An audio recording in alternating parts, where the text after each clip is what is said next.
Assalamualaikum warahmatullahi wabarakatuh. Alhamdulillah.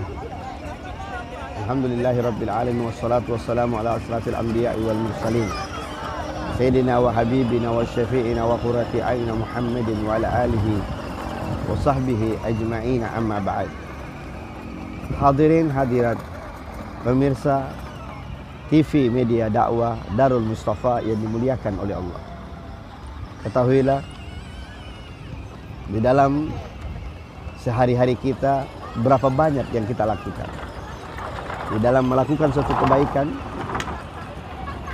atau melakukan sesuatu yang dicintai oleh Allah dan baginda Rasul sallallahu alaihi wasallam. Kalau kita lakukan ini seperti selawat ada Rasulullah. Kita tahu fadilah-fadilah orang berselawat. Apalagi di bulan suci Ramadan ini sangatlah indah. Sangatlah elok. Maka harumlah orang-orang demikian. Maka bahagialah orang-orang demikian, orang-orang yang memuji Nabi Muhammad SAW di bulan suci Ramadan. Setelah dia salat tarawih, baca Quran, zikir kepada Allah SWT, lalu kemudian dia berselawat pada Rasul SAW, maka bergembiralah hati Nabi Muhammad. Karena mereka merindukan Nabi Muhammad, menyebutkan nama Nabi Muhammad dan mengagungkan Nabi Muhammad. Orang yang mengagungkan Nabi Muhammad SAW pasti akan bahagia. Dibahagiakan juga oleh Allah Subhanahu wa taala. Dimuliakan oleh Allah Subhanahu wa taala. Maka dari itu jangan pernah berhenti melakukan selawat pada Rasulullah SAW. Jangan pernah berhenti. Basahi lisanmu dengan selawat ala baginda Rasulullah. Man shalla alaihi salatan sallallahu bi asra salawat. Man shalla asra salawat sallallahu bi asra salawat. Man shalla sallallahu bi alf salawat. Man shalla alf salawat faqad dakhala al-jannah. Barang siapa yang berselawat kepada aku, kata Nabi, 10 dibalas oleh Allah. Kita berselawat pada Nabi SAW 10, maka Allah membalas kita 100. 100 kali selawat, 1000 kita dibalas oleh Allah. 1000 kali selawat, silahkan masuklah ke dalam surganya Allah Subhanahu wa taala. Wajarlah kita memuji Nabi. Wajarlah kita mengagungkan Nabi Muhammad SAW. Yang menyelamatkan kita siapa? Yang memuliakan kita siapa? Memberikan kita syafaat siapa? Nabi Muhammad SAW. Dia yang akan memperjuangkan untuk membela umat Nabi Muhammad, menyelamatkan umat Nabi Muhammad dari siksaan Allah Subhanahu wa taala. Bayangkan kita lahir saja karena adanya Nabi Muhammad. Dalam hadis itu dikatakan laulaka ya Muhammad ma halaftul aflak. Ma halaftul aflak. Kalau bukan karena engkau ya Rasul, tidak kuciptakan bumi, tidak kuciptakan bulan, tidak kuciptakan matahari, tidak kuciptakan seluruh alam semesta ini. Manusia, tumbuhan, hewan, semuanya. Karena adanya engkau ya Rasulullah, semua jadi istimewa. Semua menjadi bahagia. Bahkan mereka mengatakan, laulan Nabi, illa Nabi Muhammad SAW. Kalau tanpa ada Nabi, maka kita tidak akan mendapatkan kecuali Nabi Muhammad yang kita wajibkan. Memandang saja wajah Nabi SAW. Bagaimana para sahabat-sahabat Nabi Muhammad? Mereka setiap hari bertemu, menatap wajah yang mulia, bersalaman kepada kulit yang dimuliakan oleh Allah, berbicara kepada orang yang mulia. Maka bahagialah para sahabat yang dekat dengan Nabi Muhammad setiap saat, setiap hari. Seluruh sahabat-sahabat Nabi Muhammad SAW adalah ahli jannah, ahli surga.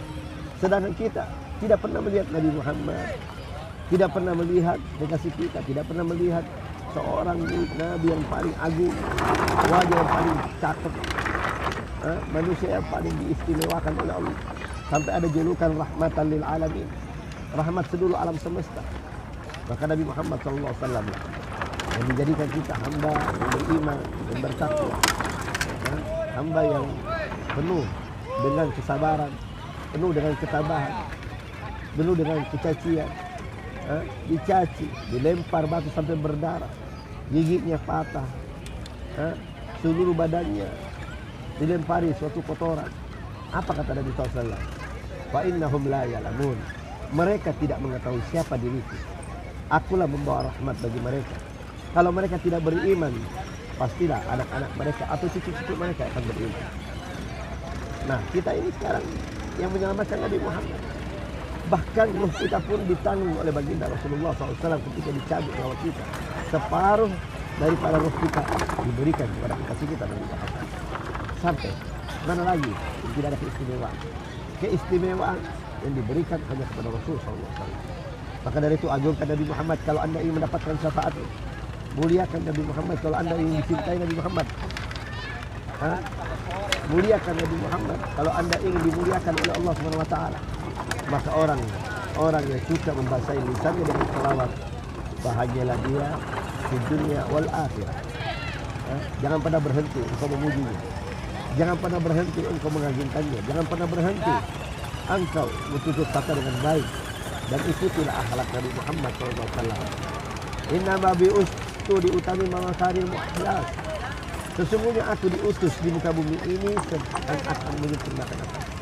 Aku diutus untuk menyempurnakan akhlak. Tidak ada lain. Tidak ada ucapan. Karena kita adalah umatnya Nabi. Nabi adalah panutan terbaik. Nabi adalah contoh yang terbagus. Kalau kita mengikuti seluruh akhlak Nabi Muhammad SAW, maka kita akan mendapat tertinggi kemuliaan, nilai yang sangat istimewa yang diberikan oleh Allah kepada umatnya yang mempunyai akhlak. Ilmu nomor 2, harta nomor terakhir, tetapi akhlak nomor 1. Banyak daripada zaman sekarang anak muda tidak punya akhlak. Wanita-wanitanya tidak punya akhlak kepada orang tuanya, kepada kakak-kakaknya, kepada orang dewasa dewasanya. Mereka tidak pernah menghargai, mereka tidak pernah menghormati, mereka tidak pernah menyayangi. Padahal mereka adalah keluar dari rahim seorang ibunya, dididik oleh ayahnya, dicintai oleh kakak-kakaknya. Tapi mereka lupa. Mereka ikut ajaran-ajaran orang-orang yang tidak bermanfaat. Mereka ikut ajaran-ajaran orang-orang yang tidak berguna, tapi menyesatkan dirinya sendiri. Tetapi orang-orang yang berakal, orang-orang yang mempunyai pengetahuan, orang-orang yang punya ilmu kesehatan, berarti dia adalah orang-orang yang lurus di jalan menuju keridhaan Allah. Orang-orang mengambil sesuatu kebaikan, duduk bersama orang-orang yang dicintai oleh Allah Subhanahu Wa Taala, mengambil manfaat di dalamnya, ilmunya, kesehatannya, dan akhlaknya, maka mereka akan dapat beruntungan, mendapatkan kemuliaan, mendapatkan kebahagiaan. Semoga kita semua yang hadir, pemirsa TV Media Dakwah Darul Mustafa, mendapatkan ridhonya Allah, mendapatkan kasih sayang Allah, mendapatkan hidayah dari Allah Subhanahu Wa Taala, sehingga mereka mendapatkan hidayah itu dari akhlaknya baginda Muhammad. Rabbana atina fid dunya hasanah wa fil akhirati hasanah wa qina azabannar. Wa sallallahu ala sayyidina Muhammadin nabi ummi wa ala alihi wa sahbihi wasallam. Walhamdulillahi rabbil alamin. Summa assalamu alaikum warahmatullahi wabarakatuh.